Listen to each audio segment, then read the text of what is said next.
NCERT के podcast शिक्षा संवाद में आप सबका बहुत बहुत स्वागत है। मैं हूं अजीत और मैं हूं विमलेश।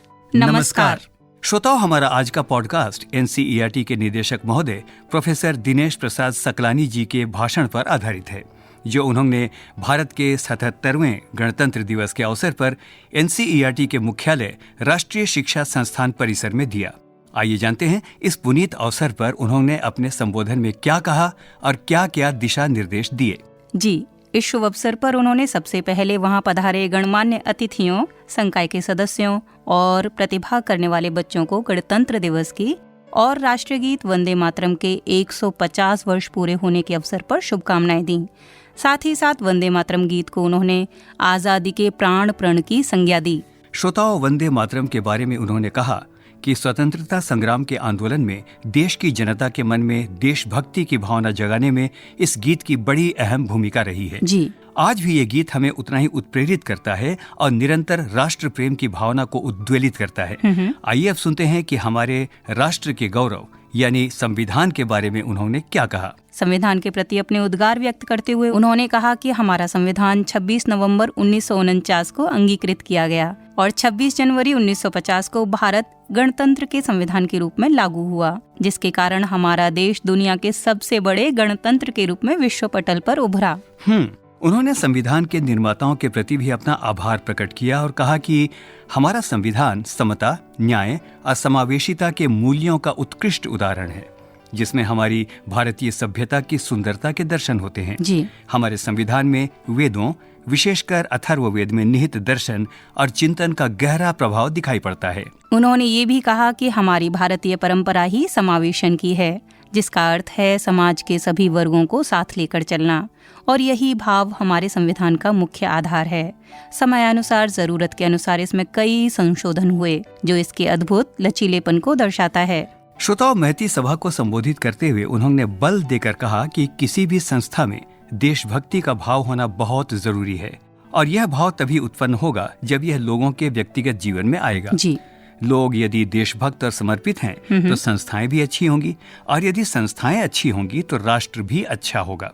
आगे उन्होंने महती सभा का आह्वान करते हुए कहा कि हम अपने तन, मन और धन से संपूर्ण समर्पण और निष्ठा भाव से देश की सेवा करें।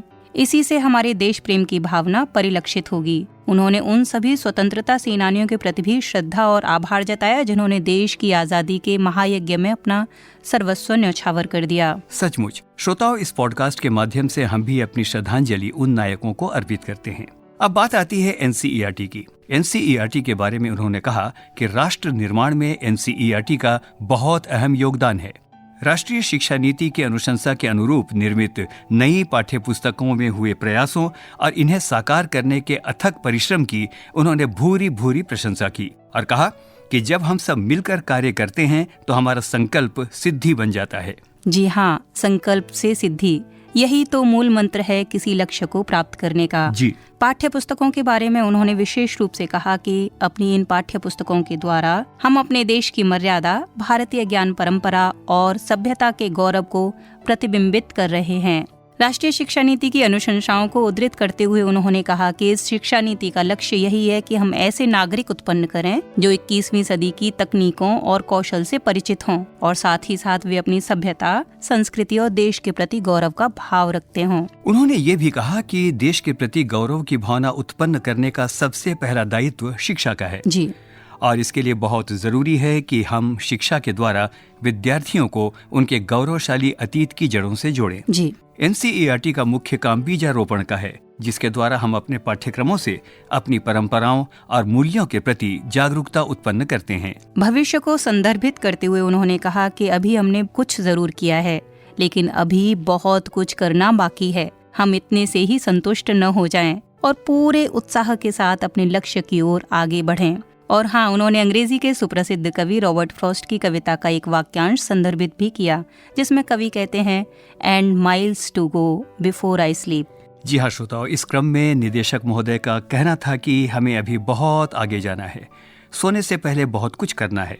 उन्होंने बताया कि पिछले वर्षों में हमारे साथ बहुत से संकाय सदस्य भी जुड़े हैं और आगे भी बहुत से संकाय सदस्य हमसे स्थायी रूप से जुड़ेंगे। जी, जब लोग इकट्ठे होते हैं तो परस्पर एक दूसरे को उत्साहित और प्रेरित करते हैं। इतना ही नहीं, उन्होंने रेखांकित किया कि यद्यपि देश में बहुत सारे शिक्षा संस्थान हैं, लेकिन एनसीईआरटी की कार्य पद्धति सबसे अनूठी है। जी। हम सरकार, समाज, शिक्षकों, बच्चों और पूरे देश के साथ काम करते हैं।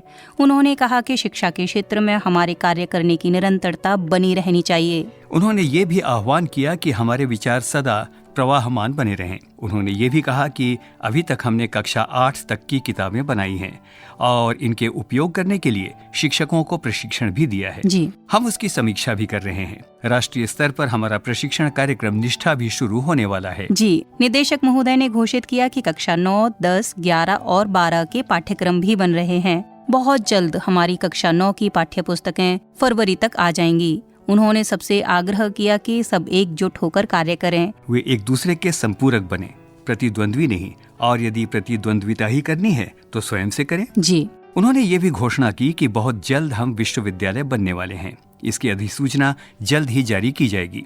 उनके अनुसार सामान्य विश्वविद्यालयों की एक निर्धारित परिसीमा होती है, लेकिन हमारा कार्यक्षेत्र वैश्विक होगा। जी। अंतर्राष्ट्रीय स्तर पर लोगों को एनसीईआरटी से बहुत सारी अपेक्षाएं हैं, जिस पर हमें खरा उतरना है। तो साथियों, ये तो बात हुई विश्वविद्यालय की। अब बात करते हैं पाठ्यक्रमों की। इस क्रम में माननीय निदेशक महोदय ने यह भी बताया कि शीघ्र ही हम 5 नए विशिष्ट पाठ्यक्रम भी विकसित कर रहे हैं, जो राष्ट्रीय शिक्षा नीति 2020 की आत्मा को और गहनता से प्रतिबिंबित करेगी। उन्होंने ये भी कहा कि हमारे कार्यों में शोध का बहुत महत्व है और ये बहुत जरूरी है कि हम शोध के द्वारा जो भी आंकड़े इकट्ठे करें, उनके द्वारा कोई नई बात और कोई नया विचार सामने लेकर आएं। जी। नए विश्वविद्यालय के स्वरूप की चर्चा करते हुए उन्होंने आशा जताई है कि सभी व्यक्तिगत रूप से समर्पित और निष्ठावान बने रहेंगे, क्योंकि हमारे विश्वविद्यालय का स्वरूप ऐसा अभिनव होगा कि व्यापक रूप से सबको दिखाई पड़ेगा। ये आम विश्वविद्यालयों से अलग हटकर होगा, क्योंकि इस पर पूरे देश की शिक्षा का दायित्व है। उन्होंने महती सभा को संबोधित करते हुए ये भी कहा कि इस विश्वविद्यालय का आधार पूर्णतः स्कूली शिक्षा ही होगा। जी। अभियांत्रिकी, चिकित्सा या प्रबंधन की शिक्षा हो, सबका ढांचा यहीं से तैयार होगा। जी। सभी प्रशासक, वैज्ञानिक और उच्च पदों पर कार्यरत विद्वत जन भी यही मानते हैं कि अभी भी एनसीईआरटी की पुस्तकों के अलावा अन्य कोई विकल्प नहीं है। माननीय निदेशक महोदय ने ये भी कहा कि विश्वविद्यालय के लिए, जैसा कि आप देख रहे हैं, नए आधारभूत ढांचे का भी निर्माण हो रहा है और उन्होंने ये आशा व्यक्त भी की कि संभवतः हमारा अगला स्थापना दिवस नए प्रेक्षागृह में ही मनाया जाएगा और एनसीईआरटी मुख्यालय का नया प्रशासनिक भवन भी शीघ्र ही बनकर तैयार हो जाएगा। हमारे शिक्षक मित्रों को भी नए आधुनिक आवास की सुविधा दी जाएगी। अतः एनसीईआरटी अब सबको एक नवीन स्वरूप में दिखाई देगा। जी। अपने भाषण के अंत में उन्होंने कहा कि आइए हम सब मिलकर इस विराट लक्ष्य की ओर अपने कदमों को बढ़ाएं, क्योंकि जब शिक्षा अच्छी होती है तो समाज सुदृढ़ बनता है। जी। और जब समाज सुदृढ़ बनता है तो राष्ट्र भी मजबूत बनता है। बिल्कुल। उन्होंने अंत में सबको गणतंत्र दिवस की हार्दिक बधाई दी और सबका आह्वान किया कि वे राष्ट्र निर्माण के इस कार्य में कंधे से कंधा मिलाकर कार्य करें।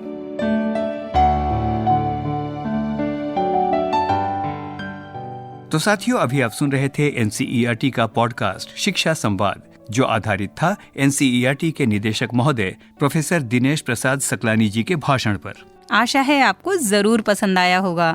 फिर मिलेंगे पॉडकास्ट के अगले संस्करण में। तब तक के लिए विमलेश और अजीत को आज्ञा दीजिए। नमस्कार।